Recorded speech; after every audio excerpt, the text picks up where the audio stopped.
సనాతనం అంటే ఇది అతి పురాతనమైనటువంటి సాంప్రదాయం.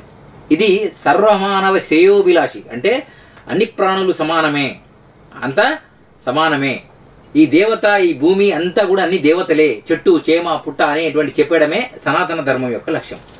ఆ సనాతన ధర్మం అంటే ఇప్పుడు దాన్ని అలుచుగా తీసుకున్నారు కొంతమంది. సనాతన ధర్మం అంటే గొర్రెలు, చెట్లకు మొక్కేవాడు, పుట్టలకు మొక్కేవాడు, కట్టెలకు మొక్కేవాడు, రాళ్ళకు మొక్కేవాడు, రప్పలకు మొక్కేవాడు, ఏది చెప్తే అది నమ్మేవాడు అని సిద్ధాంతంతోనే ఈ దేశంలో మత మార్పులు చేస్తున్నారు, ఈ దేశంలో అరాచకాలు చేస్తున్నారు. ఈ జీతాలు ఏం చేసినా ఎవడో ఒకడే స్పందిస్తాడు, అందరు స్పందించరు అనే ఆఘాతంతో రాజకీయ వేదికగా మార్చుకొని మనల్ని పావులాగా వాడుతున్నారు. ధర్మం అంటే ఏమిటంటే ఈ ధరణిపై ధర్మము ధైర్యంగా ధర్మంగా ఎప్పుడు నిలబడి ఉండేది. ఇది ఎప్పుడు వచ్చింది? కలియుగం 4,32,000 సంవత్సరాలు కలియుగం వయస్సు. ఇప్పుడు శ్రీకృష్ణుల వారి సమాప్తి తర్వాత 5,125 సంవత్సరంలో మనం ఉన్నాం.